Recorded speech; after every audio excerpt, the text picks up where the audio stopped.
that spawned from George, and that definitely spawned from Mike and the other people involved with the production. So if you want to talk more about anything, yeah, drop by my table, because Jeannie and I really need to go and get ready for the next thing going on with us, okay? So please come and attend that. It's between 5 and 5:45, okay? Excellent, thank you. I'm going to keep it going down the avenue. Yeah, that sounds good. Then I'll evaluate all the discussion. Thank you. I'm Tassos Stavrakis. Yeah. Thank you very much. I was in Carnegie Mellon University. I met Tom Savini, and he said, "Come on, we're going to go do this movie." And we just had such a great time. That was the most fun I've ever had in my life. So I'm from Forest Hills, near here. We grew up shopping here at the Monroeville Mall. And then they said, you can go in at night when no one else is there and just play around. We were so bad. But we didn't steal anything. We didn't break any. Well, we did break some stuff. You're right. But you know, we were honest about it. Which time? Get this. One time, I had a farm. I was renting in Allison Park. 8 o'clock in the morning, I'm sound asleep. I hear all this noise out in my driveway. Tom and Tasso are out there jousting with swords. I mean, yeah, they did stuff like this. Everybody? Have any questions? Right back there. There's Just one. shout it out. Did you ever bring back any pie that you all had fun with, or did you end up using it all on the Wow, you need to really belt that out. It was about Did we break anything and end up using it? Was that your question? No, the pies. When you guys were getting hit in the face with the pies, did you use them all, or did you get to eat any? No, we used them all.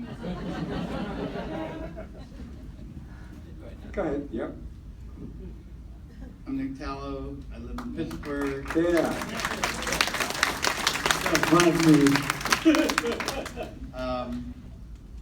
I worked at WQED. I used to work on Mr. Rogers' Neighborhood. He gets the applause.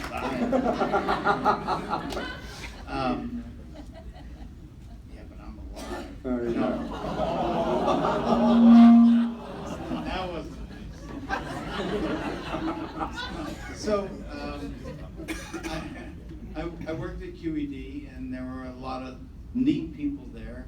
And when they said that George was going to do the movie, they said, "You look like a biker. Would you be one of the bikers?" And I was like, "Duh."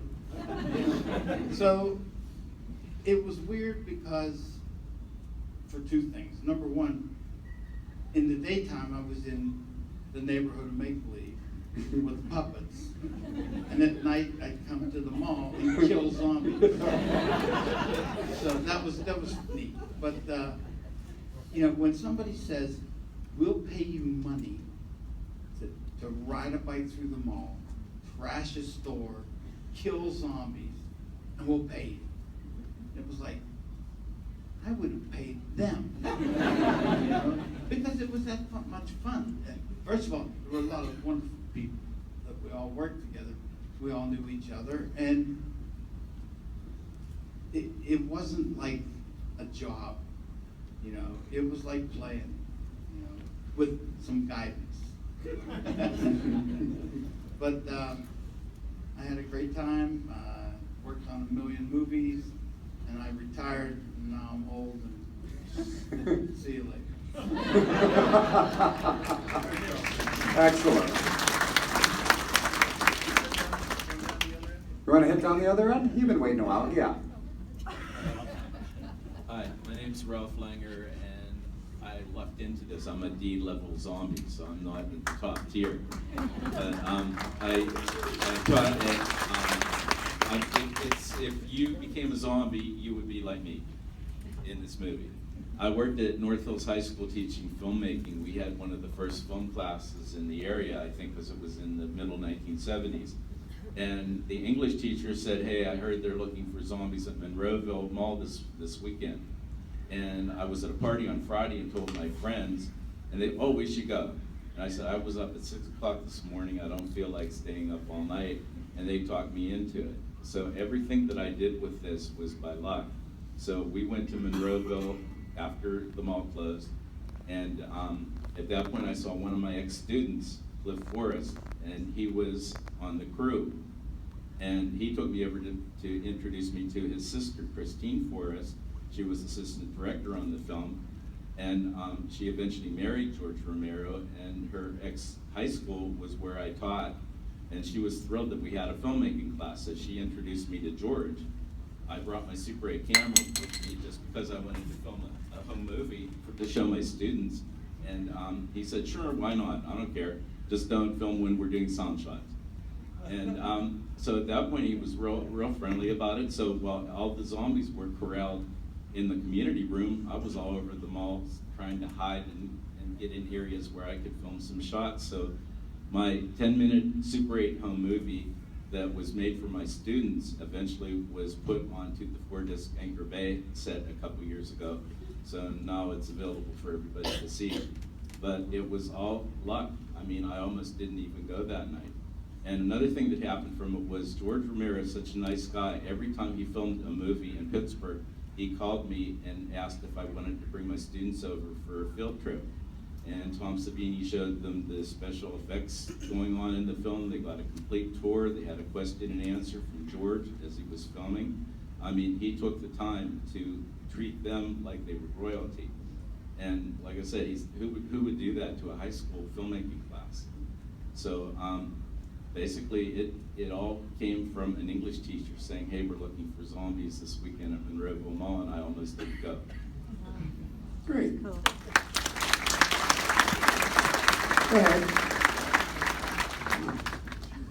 No, that way, there you go. Hi, how is everybody? Good. So I'm Sharon Hill, and I was the nurse zombie.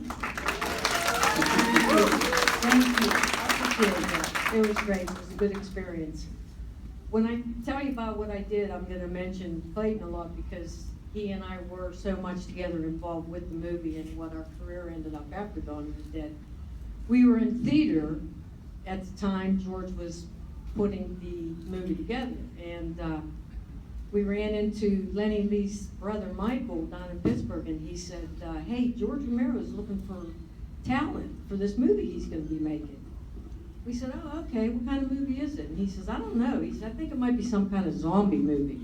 We said, all right. So we got our portfolio together, and we went and got an interview with George, and he liked what we had to say, and we liked what he had to say, and he said, well, I'd like to feature you guys in the movie. Would you want to do it? And we said, well, doing what? He says, well, I'd like you to be a zombie. And believe it or not, I said, what's a zombie? I mean, give me a break. You know what I mean? George laughs, because that's the kind of guy he is. So anyhow, he said, Sharon, I want you to do this. Clayton, I want you to do this. And we said, okay, fine. So we go home that night, and he calls and he says, would you like to work on the movie too? We said, yeah, would love to. And he says, Sharon, could you work in wardrobe? I said, yeah, I'd love to. And Clay had a lot of background with weapons, with the government and with the Air Force. And he said, Clayton, would you feel comfortable handling all the weapons? And Clay said, yes. So he said, okay, be the weapons coordinator. So we were there filming our scenes, and then we were also there working on the movie. So it was great. We were there all the time. And then we had a break between Christmas and New Year's. And, we did that film, like they said down there, it was like one big film. My own chair. Come on, Tom. Oh, I got a chair for you up there. Hey, Tom Savini. Hey, Tom. Hey. Hey, you have 5 minutes. Hey, about a minute. So anyhow, we were working on the movie. We had a good time. It was great. Everybody pitched in and worked together. And after the movie was over, Clay and I got involved with casting. So we became casting directors for close to 20 years and ended up picking the talent for movies, the one-liners and the background. And we freelanced and went all over making movies. We were right down there. Yeah, he's Sorry, a good. little over. Okay, no problem, anytime. You good? What are we talking about? I'll tell you later. Okay. Shut up and listen. As old as everybody is in here, they probably don't know what we're talking about. I'm only 70, what are you talking about? So anyhow, like I was saying, we made movies, and then from there, we went and worked with bands for 10 years, and did that, and then from there, I went and worked with David Copperfield, the magician. I was his personal assistant for 3 years, and made a couple movies after that, and it all came from the start of Dawn of the Dead.